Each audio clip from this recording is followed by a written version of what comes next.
안녕하세요. 음악과 미술작품으로 성경을 이해하는 유튜브 채널 바이블 아치입니다.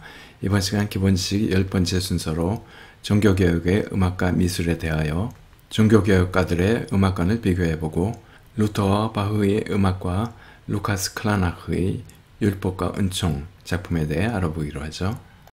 종교개혁가 음악은 에베소서와 골로새서에 공통으로 기록되어 있는 시와 찬송과 신령한 노래들로 서로 화답하며 너희 마음으로 주께 노래하며 찬송하며에 기반을 두어 만인 제사장이라는 신앙적 평등주의를 주장하여 오직 믿음, 은혜, 말씀, 예수, 하나님의 영광이라는 복음주의 정신으로 만인이 참여하는 교회 음악, 사제와 특별한 직분의 성가대원의 음악에서 평신도 성가대로 모든 성도가 함께 부르는 회중 찬송과 성경과 찬송에서 모국어 사용을 강조하고 있죠. 코랄이란 새로운 회중성가 형식을 도입하여 다성음악이 보편화된 시대지만 가사를 정확히 전달하기 위하여 단성음악과 조성음악을 사용하고 모든 회중들이 동일한 선율로 노래하는 유니즌으로 일체감 갖고 쉽게 따라 부를 수 있도록 했죠.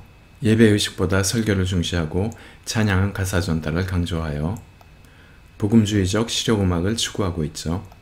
그럼 대표적인 종교개혁가인 루터, 칼뱅, 찌빙글리의 음악관을 비교해보기로 하죠. 루터는 플룻과 루트 연주자고 작곡가, 음악 이론가로서 음악에 있어 개방과 자유를 강조하는데요.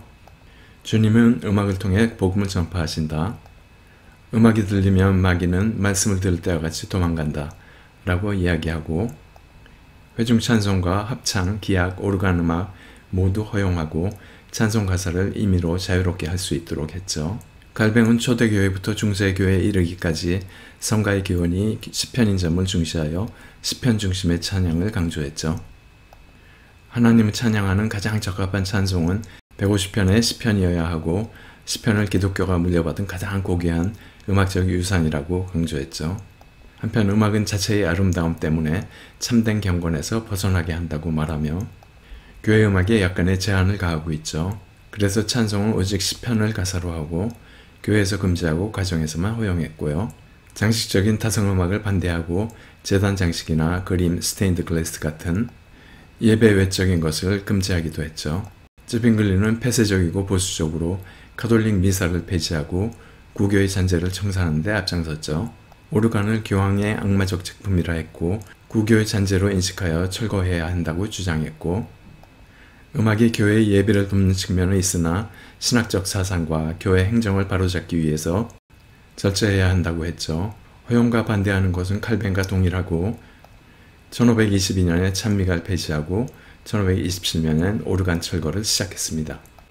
독일의 하인리 슈츠부터 바하에 이르기까지 프로테스탄트 교회 음악에 영향을 준 루터의 음악관을 살펴보죠.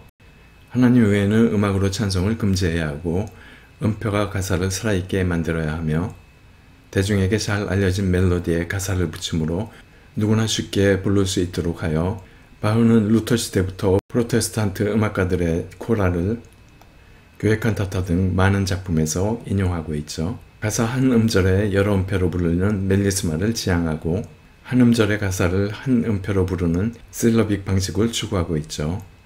또한 모국어 성경과 모국어 찬송을 주장하고 젊은이를 위한 음악교육과 합창교육의 중요성을 강조하고 있죠.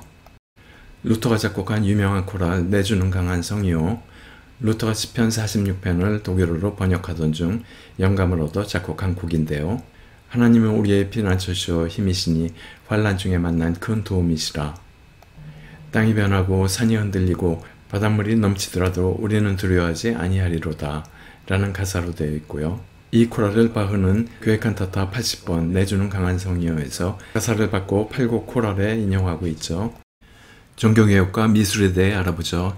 예로부터 음악과 미술은 성경의 이해를 돕는 수단으로 사용되어져 왔는데 종교개혁 이전은 미사 전례와 교회 장식 중심으로 전례음악, 이미지 중심의 성상성화, 스테인드 글라스 등이 사용됐고요. 종교개혁 이후엔 오직 말씀에 근거한 설교 중심으로 회중찬송과 교회 칸타타라는 예배음악이 성행했고 미술은 성경의 내용을 중심으로 한 이야기가 담긴 도상으로 변하게 됐죠.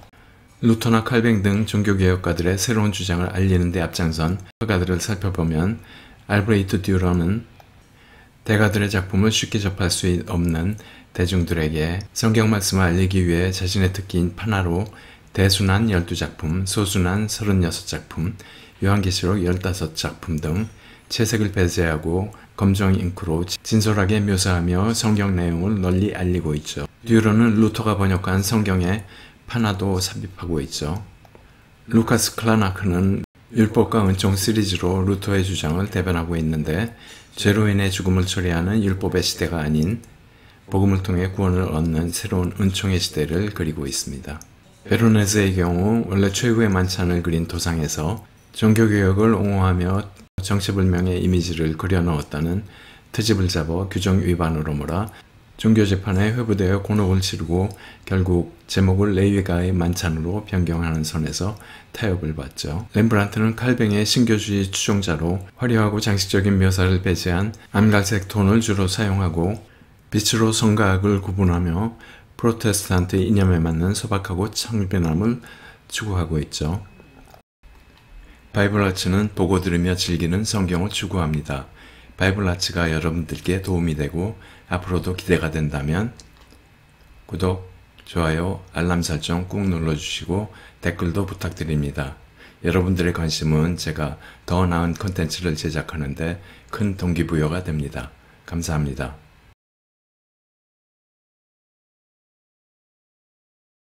크라나크는 성경에 기반하여 프로테스탄트 이념에 따른 성경 이야기 속에 자신의 삶을 반영하고 있는데요. 그리스도의 사랑과 자비를 체험적으로 증거하며 자신의 신앙 고백과 삶의 궤적을 그대로 담고 있는 화가죠. 이 작품은 나무를 중심으로 좌측에 율법으로 심판받는 구교에서 믿음으로 은총받고 구원에 이르는 새로운 시대로의 전환을 공고히 하기 위해 나무 중간에 작가의 서명과 1529년을 명시하고 있죠. 중심에 나무가 좌우를 나누고 있는데 좌측은 잎이 다 떨어진 메마른 가지를 묘사하여 율법과 심판의 준엄함을 보여주고 있고, 우측은 잎이 무성하여 율법의 시대가 아닌 은총으로 구원받는 새 시대가 도래하고 있음을 알려주고 있죠. 이 작품 모두 6개의 이야기를 담고 있는데 하단에 관련된 성경 구절을 명시하고 있죠. 작품 전체를 요약하면 죄를 지어 벌거벗은 자 2명을 등장시켜 심판과 구원을 설명하고 있죠. 좌측에 율법으로 심판하시는 그리스도에서 우측에 복음으로 구원하는 그리스도라는 루터의 주장, 오직 믿음으로 오직 은총 위로에 대한 우의적 묘사로 새로운 시대의 도래를 알리고 있죠. 그럼 여러가지 구성 요소로 구분하여 좌측과 우측을 비교해보죠. 부활하신 그리스도가 심판자와 구원자로 대비되는데, 좌측은 멀리 하늘 위에 천사와 함께 계셔 율법으로 심판하는 심판자의 모습이고, 우측은 바로 앞에서 십자가의 죽음과 부활을 통해 은총의 구원자의 모습을 하고 있고, 좌측에 벌거벗은 자는 아담과 하와의 원죄를 안고 챙들고 따라오는 사단과 괴물에 의해 지옥으로 쫓겨가고 있죠. 반면 우측에 벌거벗은 자는 세례 요한의 안내로 그리스도를 믿음으로 은총을 받고 구원에 이르게 되죠. 여기서 사단과 괴물은 어린 양에게 밟혀 죽은 모습을 보여주고 있죠. 중재자로 좌측은 모세가 율법을 보여주며 그 뒤에 율법 학자들이 보이죠. 작가는 이들을 교회 지도자로 교회 집단 이익에 우선하는 자들로 묘사하고 있죠. 우측의 세례 요한은 성경을 들고 예수 그리스도께 인도하고 있죠. 죄사함과 구원에 대하여 구교를 의미하는 좌측은 율법에 의해 죄의 심판이 이루어지고 선행과 공덕, 즉 물질로 구원받을 수 있다는 것을 말해주고, 우측은 믿음으로 구원에 이르는 신교 사상을 이야기하고 있죠. 좌측의 배경은 율법을 상징하는 광야시대의 천막이고, 우측은 새시대의 건물과 희망의 녹색 평온을 보여주고 있죠. 좌측 상단 부활하신 그리스도는 심판자의 모습으로 구름 속 무지개에 쌓여 왼손에 심판의 칼, 오른손에 부활의 상징인 백합을 들고 엄격한 율법과 냉엄한 심판이 지배하는 세상을 지켜보고 계시죠. 그 아래 구름띠 좌우로 성인들의 모습이 보이는데, 가장 앞에 성모와 세례 요한이 죄인들의 구원을 간구하고 있죠. 그 아래 선악과가 보이고 아담과 하와가 선악과를 따먹는 장면으로 아래 원죄를 주어 벌거벗은 인간과 연결짓고 있죠. 우측 광야의 천막과 놋뱀이 보이는데, 불뱀에 물려 쓰러진 자와 놋뱀으로 치유된 자는 아래 모세의 등장을 설명하고 있죠. 좌측 하단 부분인데 원죄를 지고 태어난 벌거벗은 자가 뒤에서 창을 들고 쫓아오는 해골 모습의 사단과 괴물에 쫓겨 지옥의 불구덩이 앞에 다다르게 되자 고개를 돌려 도움을 청하고 있죠. 이에 대해 모세는 둘판의 율법을 가리키며 죄 지은 자에게는 오직 심판이 따를 뿐이다, 구원이 없음을 일깨워주고 있죠. 그림 우측의 하단인데 루터의 모습을 담은 세례 요한이 죄를 지어 벌거벗은 자에게 보라 세생죄를 지고 가는 하나님의 어린 양이로다 라 말하며 십자가 예수님을 가리키고 있죠.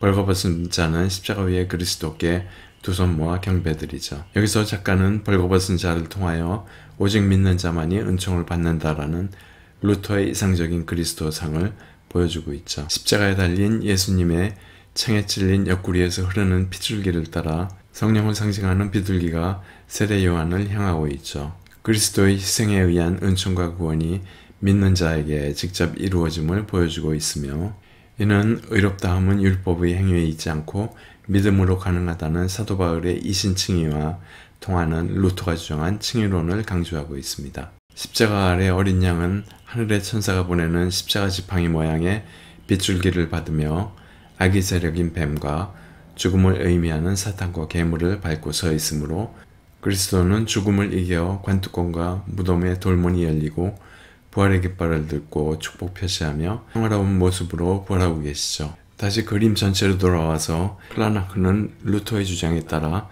율법에 의한 심판에서 믿음에 의한 은총과 구원에 이르는 새로운 시대가 열림을 알리고 있죠. 지금까지 종교개혁의 음악과 미술에 대해 알아봤고, 다음 시간에 반종교개혁의 음악과 미술로 이어지겠습니다. 감사합니다.